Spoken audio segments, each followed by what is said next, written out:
আসসালামু আলাইকুম। আমি ডক্টর সাদিদ হোসাইন, বর্তমানে ঢাকা মেডিকেল কলেজ হাসপাতালে কমিউনিটি মেডিসিন ডিপার্টমেন্টে আছি। আপনারা জানেন, আমাদের হাম প্রতিরোধের জন্য বাংলাদেশ সরকার থেকে একটা টিকার ব্যবস্থা করা হয়েছে, যেটা আগামী 5 এপ্রিল 2026 সাল থেকে দেয়া হচ্ছে সম্পূর্ণ বিনামূল্যে। এখন এই হাম হাম এবং হামের টিকা সম্পর্কে আপনাদের অনেকেরই বিভিন্ন ধরনের প্রশ্ন আছে, যেটা আপনারা বিভিন্ন সময় আমার ফেসবুক পেজের কমেন্টে, আমার ইউটিউব চ্যানেলের কমেন্টে আপনারা করছেন। সেগুলোকে আমি একত্রিত করে আজকে আমি চেষ্টা করব আপনাদেরকে সবগুলোর উত্তর দেওয়ার জন্য। প্রথম যে কোশ্চেনটা আপনারা সবাই আমাকে করছেন যে কোন বয়সী বাচ্চাদেরকে বা কাদেরকে আমরা এই হামের টিকাটা দিতে পারি। আচ্ছা, উত্তরটা খুবই সহজ। আপনার বাচ্চার বয়স যদি 6 মাসের বেশি হয়, তাহলেই আপনার বাচ্চাকে আপনি এই হামের টিকাটা দিতে পারবেন। এখন আরেকটা প্রশ্ন থেকেই যায়, তাহলে কত বছর পর্যন্ত বাচ্চাদেরকে আমরা এই টিকাটা দিব?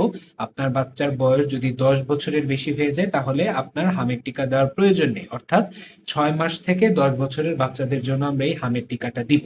অনেকে আরেকটা প্রশ্ন করে ফেলে যে আমার বাচ্চা তো অলরেডি ইপিআই শিডিউল অনুযায়ী যে এমআর ভ্যাকসিনটা আছে সেটার ফার্স্ট ডোজ পেয়ে গেছে, এখন তাকে কি আমরা এই হামের টিকাটা দিব?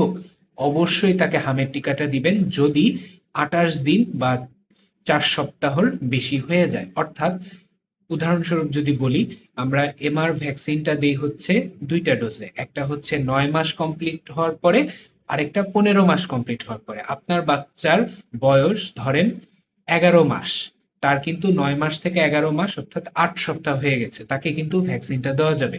কিন্তু আপনার বাচ্চার বয়স যদি 9 মাস 10 দিন হয়, অর্থাৎ 10 দিন আগে আপনি যদি এমআর ফার্স্ট ডোজটা দিয়ে থাকেন, সেক্ষেত্রে কিন্তু ভ্যাকসিনটা দেবার কোনো প্রয়োজন নেই। এবং আপনার বাচ্চার যদি 15 মাস কমপ্লিট হয়ে যায়, সেকেন্ড ডোজটা আপনি নিয়ে ফেলেছেন, তাহলে কি আপনার বাচ্চাকে ভ্যাকসিন দিবেন? অবশ্যই, তাহলেও আপনার বাচ্চাকে ভ্যাকসিনটা দিতে হবে। আরেকটা প্রশ্ন অনেকেই করছেন যে এখন আমি যদি এই ভ্যাকসিনটা দেই, আমার বাচ্চার বয়স ধরেন 12 মাস, তাহলে 15 মাস হলে তাকে কি ইপিআর ভ্যাকসিনটা দিতে হবে? অবশ্যই দিতে হবে। এছাড়াও আরো কিছু প্রশ্ন অনেকেই করে থাকে যে ভ্যাকসিন গুলো আমরা কোথা থেকে দিতে পারি এবং কখন থেকে দিতে পারি। আচ্ছা, প্রত্যেকটা ভ্যাকসিন সেন্টারে ভ্যাকসিন দেওয়া শুরু হবে সকাল 9টা থেকে, এবং এই ভ্যাকসিন গুলো দেওয়া হবে আপনার সরকারি মেডিকেল কলেজ এবং হাসপাতালগুলোতে, এবং জেলা সদরেও আপনারা ভ্যাকসিন গুলো পাবেন।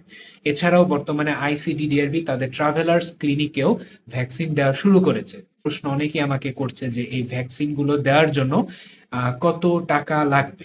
এটা সরকার থেকে সম্পূর্ণ বিনামূল্যে আপনাদেরকে এই ভ্যাকসিন গুলো দেওয়া হচ্ছে।